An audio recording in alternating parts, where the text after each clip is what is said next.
Hey, good morning, good afternoon, good evening, and good night. I am Slipshock, and today we are about to do this walkthrough for the gameplay of Marvel Snap because I feel like some of you guys are doubting my boy here, and I want y'all to see the game. Just if you don't like it after you see the game being played, that's fine. But the ones who do like it, let's get into this. Let's go ahead and knock it out.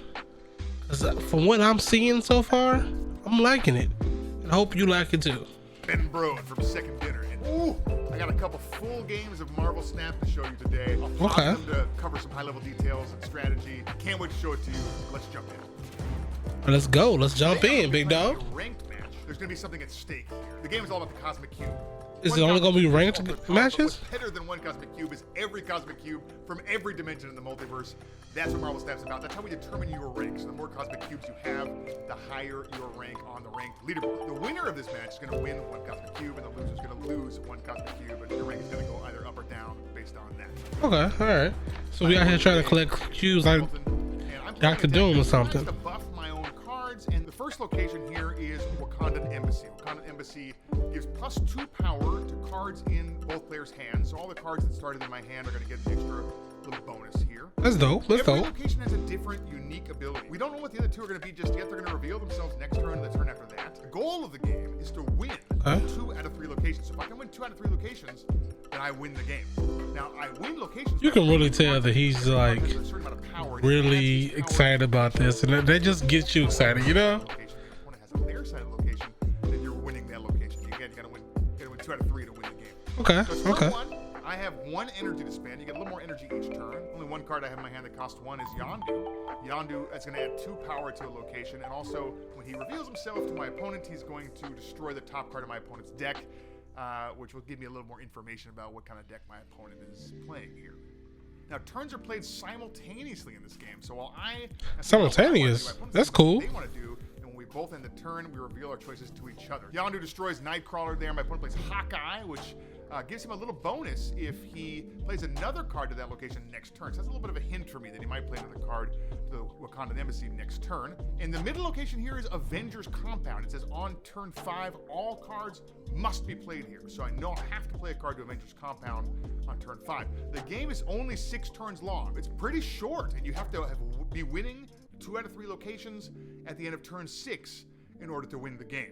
Okay. I have a few options here on turn 2. I can play Mr. Sinister, who splits in half and creates a copy of himself.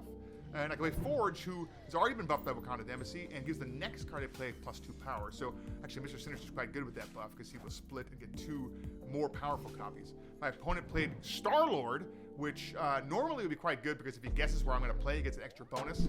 But he played it to Wakandan Embassy to buff his Hawkeye, and I didn't play there, so he didn't get the bonus. So it's turn 3. Let's see what the third location is going to be.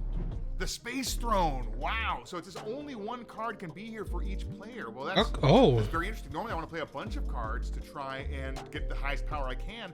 But Space Throne means I should just play my highest card, I think. It will overcome my opponent's highest card at that location. I played Forge last turn, so the next card I play is going to have +2 power. So I'm going to play Brood. And Brood is going to make 2 extra copies of itself. And that's great with Forge because all of the copies will have 2 extra power. Oh, my opponent played Electro, which destroys an enemy 1-cost card at that location, so it destroys my Yondu. But I get 2 extra Broodlings. I have a lot of 6-power Broodlings now at Wakandan Embassy. I have 18 power there. That's huge. It's turn 4. We're over halfway through the game here at this point. And next turn... This takes a lot of strategy, like a lot of strategy. I really want to get Namor as big as I can get Namor. So I'm going to play Nakia here, and that buffs all the cards in my hand by giving all of them +2 power. I don't want to waste any energy, so I'm going to play Ant-Man as well. It's a little bit risky because you can only have 4 cards at a location. Playing Ant-Man means only 4? Okay. Any more cards. I wonder how many cards in a deck do you have? A lot of information about how strong I am there, but it's going to be a lot of power. I feel pretty good about being able to win the Wakandan Embassy, so I'm not too worried about giving away that information. Nakia buffs all the cards in my hand, giving them +2 power. My Namor's getting bigger and bigger, which is really helpful for me to try and pick my strategy. Oh, my opponent plays Spider-Man. Oh, no. Oh, that Spider-Man is dope. Webs up a location, making it so you can't play there next turn. And because of Avengers Compound, I have to play there and nowhere else. So I Can you have more than one Spider-Man? Because you can lock those, lock those down. I just have to do nothing and end my turn. I drew Captain America. He's useless. Mr. Sinister, useless. I just have to watch while my opponent does whatever they want to bolster their own side. That is terrible for me. And it looks like they're going to play Iron Man. Oh no, Iron Man doubles the power at a location. So now he's got 14 power at Avengers Compound. So my play is just to play Namor to Space Throne, maybe get a little extra power to try and win tiebreakers by playing Mr. Sinister to the middle location.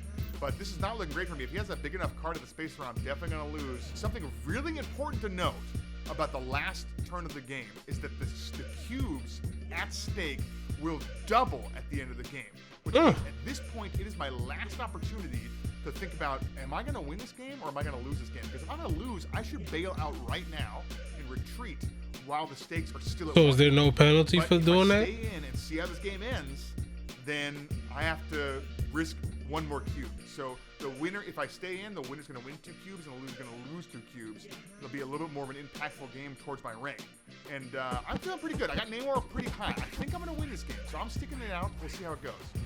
So Namor gets a big bonus because he's the only card in the location. So he goes up to 14. Mr. Sinister not doing too much right now, but giving me a little extra power. Oh, my opponent plays Magneto. Magneto grabs all the 3 and 4 cost cards and moves them to that location.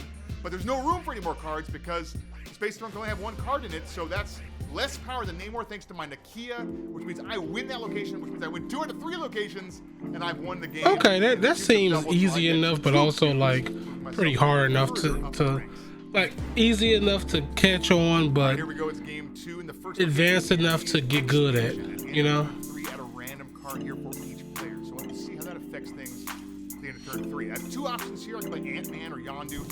Ant-Man gets a bonus, an ongoing ability to give me a bonus if I have 3 of the cards at the location. I think Expansion is the most likely case where I'll be able to have 3 of the cards because it's going to add its own card at the end of turn 3, making it a little bit easier for me. I've been planning on turn 1, so here it is turn 2. Middle location is Crimson Cosmos. 1, 2, and 3 cost cards can't be played here. I only have 1, 2, and 3 cost cards, so that's not great for me. I do have 2 energy to spend this turn, so I'm going to play Rocket. So the energy is basically the summon cost, and the orange number is the power level of said card. Okay. I did guess correctly what my opponent's going to play, so I got that extra boost for Rocket Raccoon. Yondu destroys Star-Lord. That's a bummer. Okay. And Elektra destroys the Rocket Raccoon I just played. That's unfortunate. So third location here is Nowhere. When you play a card here, destroy it. So I got very lucky that I got Yondu in before it revealed, so it didn't get affected by its trigger. That's huge for me because my opponents may not be able to get a card into Nowhere. It's already now any card that he plays there is going to be immediately destroyed. So he's going to have to be pretty crafty to be able to sneak something in there. And I've already got a winning position at that location. So I'm going to play a Koya. Koya says add 2 power to every card in your deck. So every card I draw from now on with a bonus. Oh, excuse me. It's turn 3. So after this turn, we're going to see what pops out of X Mansion here. Hopefully it's something good for me. Here goes a Koye, giving me +2 power to every card in my deck. My opponent played Rogue. Oh no, Rogue. If she touches somebody, she steals their power. So she's going to fly over and touch Ant-Man, stealing his ongoing ability. And now Ant-Man does nothing, and Rogue has Ant-Man's power. And let's see what pops out of the X-Mansion. Death is that's dope. 12 power is humongous. And my opponent flips Hobgoblin. Oh no, he has -8 power, but Hobgoblin flies over to my side of the location, giving me -8 power. Oh wow, that's like a change of heart type thing. Well, because even though I'm winning, I'm going to refer to a lot of this stuff in Yu-Gi-Oh because that's the most stuff I have experienced. Come up with enough power to win there. At least I'm winning Nowhere right now, but this is a really tough turn. I don't really have anything I can do that's very effective. I can't play any of these cards in the middle location because of its effect. So I could play something in Nowhere, but it's going to just do its on reveal and then get immediately destroyed. So Nakia could buff the cards in my hand, but that doesn't help that much. I can't play them anywhere that matters. I'm going to play Brood to the right. It's going to summon Broodlings. They're not played, they're just added, so they don't get affected by Nowhere's triggered effect. It gives me a little bit more power to Nowhere in case he does find a way to sneak a card into that without playing. So there goes Brood. He dies. There's Nightcrawler, so that's a way to sneak a card out of Nowhere. Ironheart is cool. Ironheart can buffs 3 of your cards. It actually has a little bit of stronger Nightcrawler now, which is significant because if I hadn't played the Broodlings, then my my Yondu would have been defeated by my opponent's Nightcrawler. So this is tough. I could just play Namor this turn, but I think I'm going to play Nakia. It's going to get destroyed, but it's going to buff Namor just that little bit more, which is helpful because I think it'll be the only card I end up playing in terms of Cosmos, and I want it to be as strong as it possibly can be. Right. I'm looking at my board right now, and I'm thinking, I've got no winner. I feel good about that. My opponent's going to get X-Mansion. That's not great, but I have a big Namor. And I just won a game with a big Namor. I feel like I'm probably going to win this one too. So I'm going to snap.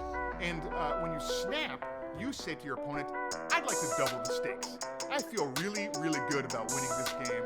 So I would like to play for more cubes. And your opponent is thinking, wow, okay, I could retreat right now for the 1. If I stay in, I risk. So it has that element of gambling too. Okay. All right. Worth it. And they must be very confident. Maybe I should bail, or maybe they're bluffing me and they want me to leave because they have a crap hand and they want to see me leave now and win at least 1 cube for them. They decided to stay in, so Nightcrawler moves to nowhere. That means no longer winning expansion, and it's not enough to win nowhere. Nakia dies. Iron Man. Oh, that's really interesting. Well, 0 times 2 is still 0, so they're not winning it right now. But any card they play there next is going to be humongous. It's going to be very hard for me to deal with. If they play Hulk or something, that's going to be 22 power. Namor's not enough to deal with something like that. They're going to have a huge. Oh no, they snapped. Well, that's pull back on you, huh? Because if that just guarantees in my mind that they're going to have some huge card there. Why would you snap if you didn't think you were going to easily overcome? Because it might be a bluff. So. Yeah, if they snap now, the final cube's going to be at 8 because the cube's been doubled twice. Once by the end of game, double that happens at the end of every game, and once because my opponent just snapped. So in a normal game on the ranked ladder here, I would absolutely retreat. No.